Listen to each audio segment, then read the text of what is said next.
We're going to be talking all about kefir. I got a lot of questions on my kefir post that I made 2 days ago, and so I wanted to come on here and talk a little bit more about it and give you all a reason to start your kefir if you didn't have one already, and to just clarify the difference between store-bought and making it yourself, and why I encourage everyone to make it yourself, because there are huge medicinal benefits to homemade kefir. So first things first, you don't have to make kefir from raw milk. I always recommend people to source the highest quality food that is accessible and available to them now. Why? Because the quality of food directly translates to how well it's going to be helping your body. And if you're new to this page, we're here because food tastes good, but we're mostly here because food is medicine, and we can really use food to heal and to live our best life and to help our babies thrive. So a lot of people are here because their babies have symptoms, they have picky toddlers, they want their children overall to thrive, they're in that phase of motherhood where they no longer feel like themselves, and the microbiome and the food we eat is a key to you feeling like yourself again, or to your baby solving their problems, and so you helping your baby solve their problems, like their eczema, their allergies, their digestive issues. And so when it comes to sourcing any food, you want to get the highest quality that you can get, but you don't have to be stuck and frozen because you can't get perfect right now in order to start. And so that is also one of my mottos, and one of the things that I share with the moms here and in my courses, because we don't want to be paralyzed and frozen because it's not perfect, or it's not the best thing, or it's not raw, or it's not whatever, and then you don't end up doing it. So you can make milk kefir from pasteurized milk, you can make it from raw milk, you can make it from camel milk, you can make it from sheep milk, you can make it from goat milk, you can make it from cow milk. Any of those animals that produce milk, you can make kefir from it. And a lot of traditional cultures all over the world consume kefir, and it's not, sometimes it's pronounced kefir, sometimes it's kefir. In America, I think we mostly say kefir here, but a couple people have told me that it's pronounced kefir. I think it's like a tomato-tomato situation. I don't think it really matters. When it comes to making kefir yourself at home, there are immense probiotic benefits. When you buy your kefir from the store, like a lot of people will say, well, what if I can't make it? Can I just buy it from the store? You're getting a completely different product than if you were to make it yourself at home. So when you buy kefir from the store, it is typically made from dehydrated grains, and it's pasteurized after it's fermented. So this is not across the board what happens, but in most cases, kefir is fermented. If it's sold at the store, it's fermented and then pasteurized. So pasteurization is going to kill the microbial benefits that you're getting from the kefir. Cultured dairy is a very traditional food. It's a very wonderful food for humans. And it actually, when you home make your kefir yourself, you brew out the majority of the lactose. And lactose is milk sugar. So milk sugar is what we're avoiding, because that can feed pathogenic microbes. But another thing that's happening when we ferment our milk kefir at home, we are using live grains typically. So there's live grains or dehydrated grains, and you're using live grains, you're getting 60 to 70 different strains of beneficial yeast and bacteria. This is fantastic because it's adding beneficial microbes to your ecosystem, and those beneficial microbes actually help you to break down lactose. And lactose is a big problem for a lot of people. And so as you drink kefir, and this has been studied, as you drink kefir, you are going to add in a lot more gut diversity to your system, and that is actually going to help you to consume dairy more. So when it comes to babies, starting solids, and toddlers and young children who have CMPI or CMPA, I work with them all the time. I help moms reverse this all the time. And we actually use cultured homemade dairy as a step in the process to get there, which is amazing. And a lot of people think like, oh, I can't use your courses, I can't join your courses, or I can't, feed my baby egg, I can't feed my baby dairy. But actually these healing foods, homemade foods, are a part of the process of healing, because they're adding in beneficial microbes which change the system. Now, the rate at which we add in these foods is oftentimes very slow, especially with sensitive babies. And that's what I teach you step by step in my First Foods plan. And so it's a perfect fit if your baby has CMPI or CMPA. And when you're, in the course and you're thinking to yourself, well, I could just buy it and that would be a lot easier, it's not going to have the same impact. The impact, it's still going to have fat soluble vitamins, it's still going to be protein, right? But the kefir is infinitely changed based on a variety of factors. Is the milk raw when it's initially fermented? Are you using dehydrated grains or live grains, right? Because a dehydrated product, yes, it can make a fermented kefir, but it's going to have a lot less strain diversity just due to the nature of due to the nature of dehydrating probiotics. And any sort of process is going to eliminate how many strains of beneficial yeast and bacteria in there, versus the live grains are fantastic because they have that they have so much diversity of strains, right? It's good for everyone. It's good for babies, it's good for children, it's good for older people. It's one of those foods, like my mentor used to say, which I'm going to show you some things from this book that's really cool. This is my mentor, Dr. Becky Plotner. She's passed, but she wrote a lot of books before she passed, and she rapid fire spit them out. You can get this on Amazon, which I'm going to link in the notes here.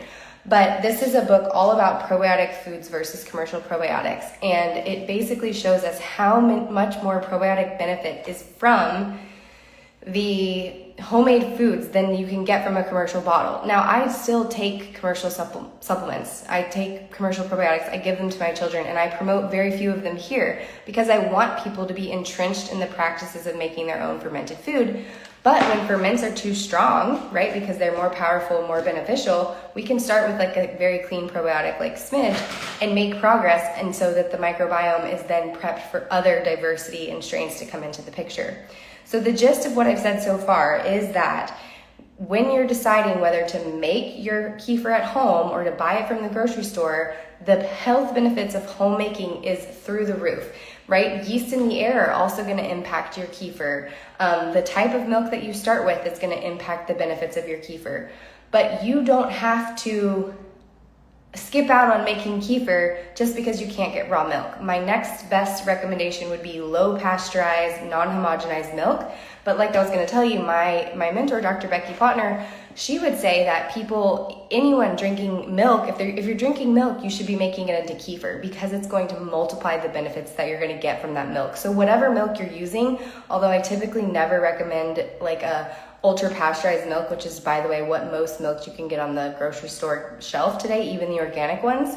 If your milk stays good for a month, that's not a good thing. So you should definitely make that into kefir for yourself. Veronica's asking, how often do you take the commercial probiotics when using probiotic foods? I just take them whenever I feel like it, basically. So my family had a little sickness, and we just loaded the Smidge. We took so much Smidge, and we're really used to taking it. But in acute situations, or something like gas or digestive issues, I would use it in acute cases, and then I would just I give it to my kids as much as they want or ask for it. But our mainstay is the probiotic foods, which is also more affordable too, right? So there can be weeks at a time where we haven't touched the Smidge, but we have sauerkraut, we have kefir, we have yogurt. So I wanted to read something from this, which is so cool. I actually read this a while ago, and it references a study. I've read this book over and over again, but the last time I read this, I didn't live in Florida. So since I've read this before, I lived in Washington. Now I moved back home to Florida, and there's this study that references University of Florida in Gainesville, that's where I live. And a microbiology class studied the beneficial probiotics of kefir and came to some remarkable results. This data, added to previous findings on kefir, show shocking probiotic count of kefir that has led many consumers to stop buying probiotics from the stores only to replace their probiotic with homemade kefir. Monica Oli, professor of the microbiology class, is an avid kefir drinker and had her students test kefir from Glade Ridge Goat Dairy. And interestingly enough, I just reread this morning. I got so excited because guess where we've been buying our dairy? From Glade Ridge Goats. So it's really cool. We also bought our half cow from them, and it's just fun to see this kind of all come full circle. So essentially what they found is 10 billion colony forming units per milliliter is equal to 10 billion colony forming units per 0.03381 ounces. So since there's roughly 5 milliliters in one measured teaspoon, that makes 50 billion colony forming units per teaspoon and 150 billion colony forming units per tablespoon. So compare that to a probiotic, it's like not even a question, right? You can't, some say in one dose you get 100 CFUs, which colony forming units, but this is just 1 teaspoon of kefir. So if you're drinking a half cup or even starting your baby on kefir and you give them a little finger lick, which is what I'm often encouraging parents to do just to try it out, that is going to have a profound effect on their system. And so how they respond to it, that's then information for you to move forward. And I think that this is really, people get caught up on this, like people get afraid of food because, gosh, it's just like in the air that, babies are going to react to things, and my baby reacted to this, and they literally see it. They see they had to eliminate all these foods while breastfeeding, and it just, they may be told by a doctor to go off of breast milk altogether and get on formula and all this stuff. And so then it becomes like this scary experience. But what I hope you do is to feel confident and to trust that your body can heal and to not fear any food. Trying something new, it's only going to give you a result. And that information is going to be something that you use and integrate, and then you're able to take the next steps for your healing. But that is also why I caution people to be really slow, because everyone's microbiome is different depending on how much antibiotic use you had, how much antibiotic use your mother had, were you on birth control, how much other pharmaceuticals have you had, do you live by a GMO cornfield, and did you grow up running in pesticide grass? Like, all of this stuff is impacting our microbiome. And so I can't make a recommendation that's general for everyone saying like, this is the dose. That's the responsibility of you with your child and your healing to figure out what is my tolerable dose at this time. And then you can build up to pretty much unlimited amounts, which is what we do. Or a better way of saying that is just like intuitively eating and following what your body tells you to do. Like, I just had about 8 ounces of kefir before this call. And it's not to say that I never buy store-bought kefir, because I have, especially in times of transitions or travel. Like, it can be nice and easy to have, a farm-made kefir or a store-bought kefir. I know it doesn't have the beneficial strains and as much power as my homemade kefir does, but I am still getting the fat-soluble vitamins. I'm still getting the protein. My kids have gone through the gauntlet of die-off, and they have healed their symptoms. My daughter didn't really have any symptoms, but my son, because of his birth and antibiotics, he did, and he's healed, and he can drink. When he was a baby and my supply went down because I was pregnant with his sister, he would drink sometimes 32 ounces of kefir a day as like a 20-month-old kid, and I would just let him go at it, right? And so I could trust his body. I was so confident because I'm giving him something that's so nourishing and so good for him, and he could just kind of flow with it. So I wanted to make that differentiation because I want people to take from my page like, oh, like cool, this woman like teaches about probiotics and stuff. But the most important thing is that you ingest it and understand it for yourself, because I'm teaching you knowledge, but when you embody it, that's when it becomes wisdom. And that wisdom is what we pass on to our children, and that wisdom is how we reinstate the traditions. And so this is why I teach what I teach, because it's not really just about right now, although right now, wouldn't it be great for your baby not to react to dairy, for you to be able to have a more robust diet, for your kid not to have eczema. That's really, really important, and we are gonna, get to that together.